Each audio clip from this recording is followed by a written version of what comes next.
Assalamu alaikum, урматтуу көрүүчүлөр. Биз Аксу районунун Коштөбө айыл аймагында турабыз. Бул Коштөбөдөгү базар.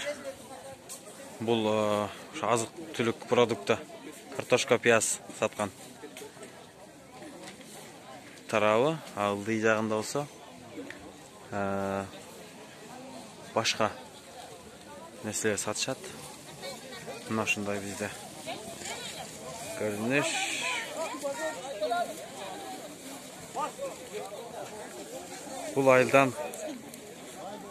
Бул базардан Коштөбө, Чие, Токтогул, Торук, Улук, Жаңагак, Мундус, Семет, Ташжар, Кызылдыйкан айылдары элдери келип соода кылышат.